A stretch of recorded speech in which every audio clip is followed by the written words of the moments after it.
পাকিস্তানত আশ্ৰয় লৈ থকা সন্ত্ৰাসবাদীৰ ওপৰত প্ৰতিশোধ লৈছে ভাৰতীয় সেনাই। যোৱা নিশা সন্ত্ৰাসবাদীৰ ঘাটিত আক্ৰমণ চলাই 9টাকৈ স্থানত আক্ৰমণ চলাই বহুকেইটা সন্ত্ৰাসবাদীক মৃত্যুৰ মুখলৈ ঠেলি দিবলৈ সক্ষম হৈছে। এটা অপাৰেশ্যন সিন্দুৰ নামেৰে অভিযান চলাইছিলে আৰু সফল অভিযান চলাইছে। আৰু ইয়াৰ লগে লগে কিন্তু ভাৰতীয় সেনাও সম্পূৰ্ণ সাজু হৈ আছে প্ৰতি আক্ৰমণ কৰিলে প্ৰতিহত কৰিবলৈ। সেই অনুসৰি ভাৰতৰ বিভিন্ন স্থানত হাই এলাৰ্ট জাৰি কৰা হৈছে বিমানবন্দৰত। ইয়াৰ উপৰিও বৰ্তমান যদিহে যিকোনো মুহূৰ্তত এয়াৰ ষ্ট্ৰাইক পাকিস্তানৰ ফালৰ পৰাও হ'ব পাৰে ভাৰতত, আৰু সেই সময়ত কেনেধৰণৰ সজাগতা ল'ব লাগিব সেই বিষয়েও চৰ্চা ইতিমধ্যে আৰম্ভ হৈছে। আজি মক ড্ৰিলো কৰিব তথা আখৰা অনুশীলন কৰিব।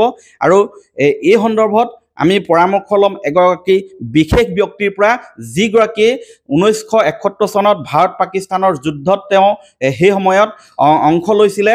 ভাৰতীয় বায়ু সেনাত কৰ্মৰত হৈ আছিলে সেই 1971 চনত, আৰু বৰ্তমান অৱসৰ ল'লে। তেখেতৰ বয়স হৈছে 79 বছৰ। আৰু এই তেওঁৰ নাম হৈছে চুনাবাবা আলী, এগৰাকী অৱসৰপ্ৰাপ্ত বায়ু সেনাৰ সেনা জোৱান। নমস্কাৰ।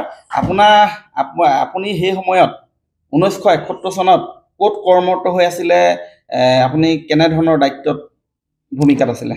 মই সেই সময়ত ইণ্ডিয়ান এয়াৰফৰ্চৰ এয়াৰ হেডকোৱাৰ্টাৰ নিউ দিল্লীত আছিলোঁ, আৰু মই তেতিয়া ষ্ট'ৰ কিপাৰ হিচাপে মই তাত কৰ্মৰত আছিলোঁ। তেতিয়া কি ভূমিকা লৈছিলে? ষ্ট'ৰ কিপাৰ হিচাপে আমাৰ to supply any equipment required for the aircraft or men or materials.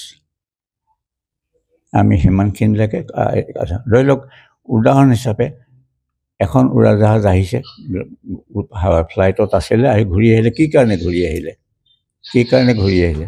ঘূৰি অহাৰ কাৰণ কি? কিবা এটা বিশেষ অসুবিধাত কিবা বেয়া হৈছিলে।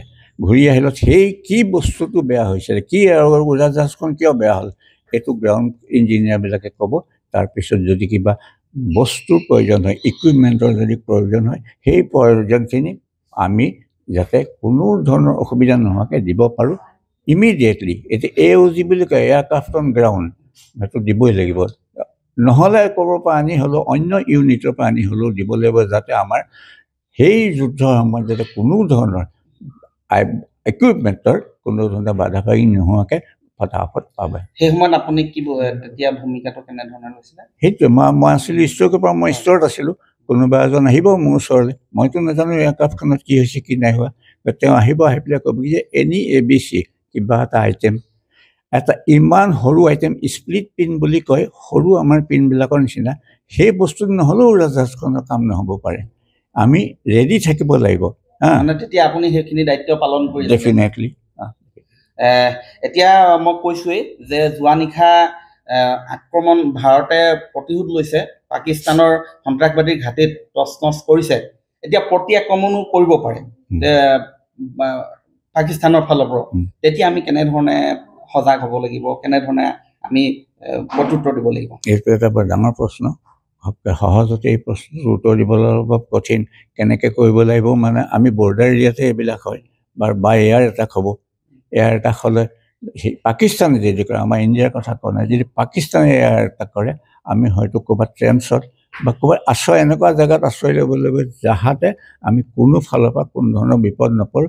আৰু আমাৰ যিবিলাক এয়াৰক্ৰাফ্ট যায় সিফালে ধ্বংস কৰিবলৈ বা কিবা এটা পৰাজয় কৰিবৰ কাৰণে, সেই এয়াৰখিনিও যাতে চালামতি সহজ শান্তিপূৰ্ণভাৱে আহি আমাৰ ইয়াত পায়, আৰু যাতে আমাৰ ফালৰ পৰা কোনো লোকচান, এয়াৰক্ৰাফ্ট মেন বা এয়াৰ পাইলটৰ যাতে কোনো ধৰণৰ অসুবিধা নাথাকে, আমি তেওঁলোকক যাতে উচিত শিক্ষা দিব পাৰোঁ। উচিত শিক্ষা দিব লাগিব। আৰু দেখা যায় এতিয়াতো বহুত প্ৰযুক্তি আহিলে, উন্নত হ'ল। আপোনাৰ সেই সময়ত তেতিয়া কি আছিলে? মই যি সময়ত আছিলোঁ, সেই সময়ত 1970 পৰা আছিলোঁ মই 74লৈকে। সেই সময়ত আমাৰ যেতিয়া যুদ্ধ হয়, যুদ্ধ হ'বৰ সময়ত বস্তু দিব লাগে যিবিলাক, আছিলে উৰাজাহাজ আছিলে নেট, তাৰপৰা আছিলে HF-24, তাৰপৰা আছিলে হাণ্টাৰ, তাৰপৰা আছিলে ভেম্পায়াৰ। এই গোটেইখিনি এটা পাৰ্টিকুলাৰ ইউনিট আমি আছিলোঁ ANDATU, aircraft and armament testing unit. আমাৰ হাতত এটা ৰিপেয়াৰ ইউনিট আছিলে কানপুৰত, চেকেৰি এয়াৰডোম বুলি কয়, তাত আছিলে। আৰু এতিয়াতো আহিলে বহুত কেইখন এতিয়াতো ৰাফেল আছে, সুখয় আছে আৰু কিবা কিবি আছে। আৰু এই সময়ত কথাটো হৈছে কি যিমান পাইছে আমাৰতো প্ৰযুক্তিবিলাকতো আৰু নতুনেই হৈ আহিছে, এডভান্স মানে it's not only advance, super advance হৈ আহি আছে। এতিয়া আমি কেনেধৰণে থাকিব লাগিব? আমি মানে যুদ্ধৰ সময়ত গ্ৰাউণ্ডত যিবিলাক থাকে, উৰাজাহাজৰ কথা কোৱা নাই ন, গ্ৰাউণ্ডত থকাবিলাকৰ আমি সাধাৰণতে যিটো ঘৰত আছো সেইটো ঘৰতে আমি থাকিব লাগিব। নাগৰিকৰতো ভূমিকা আছে। ইন কেছ আমি যদি এয়াৰ ষ্ট্ৰাইক হ'ল তেতিয়াহ'লে আমি ক'ৰবাত টেন্স খানিব নহয়, টেন্সত থাকিব লাগিব। আৰু নাগৰিকৰ কৰ্তব্য, নাগৰিকেও উৰাজাহাজৰ কিবা এটা অসুবিধা হ'ল, যদি পৰাপক্ষত ক'ৰবাত এক্সিডেণ্ট হৈছে, তাত আমাৰ নাগৰিকেও গৈ পেলাই এটা হাত দি পাইলট ফাৰ্ষ্ট থিং হ'ল কি পাইলটজনক বচোৱাটো। পাইলটজনক বচোৱাৰ পিছত উৰাজাহাজখন কেনেস্থলত পৰি আছে, কেনেধৰণে এটেক কৰিলে, সেইটো চাই মেলি আমি কামত হাত দিব লাগিব। চাইৰেনৰ কথাটো আহে, বহুতে চাইৰেনৰ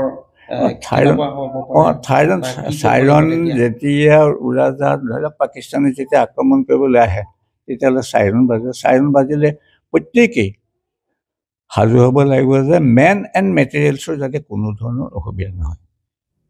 man and materials means including আমাৰ জৱানবিলাক আছে, জৱান আছে, আৰু আমি যিবিলাক জেনেৰেল পাব্লিক আছোঁ সেইবিলাক।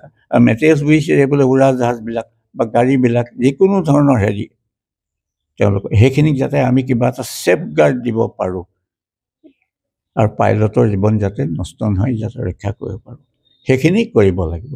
আৰু যোৱা নিশা যিটো হ'ল আচলতে এটা সফল অভিযান, ভাৰতৰ আচলতে যথেষ্ট শক্তিশালী স্থিতিত আছে। শক্তিশালী নহয়, ছুপাৰ শক্তি বুলি ক'ব লাগিব। ভাৰতৰ যিটো শক্তি বৰ্তমান, বহুতে এই শক্তিটোৰ কাৰণে মূৰ দোৱাই। হয়, মূৰ দোৱাব লাগিব, সন্ত্ৰাসবাদীয়ে মূৰ দোৱাব লাগিব, পাকিস্তানে মূৰ দোৱাব লাগিব, আৰু সেয়াই বৰ্তমান কৰিছে ভাৰতীয় সেনাই। আপুনি বিচৰা বাতৰি পাব কেৱল নিউজ 18 এপত। নিউজ 18 এপ ডাউনলোড কৰিবলৈ স্কেন কৰক এই QR কোড। গুগল প্লে ষ্টৰতো পাব এই নিউজ 18 এপ।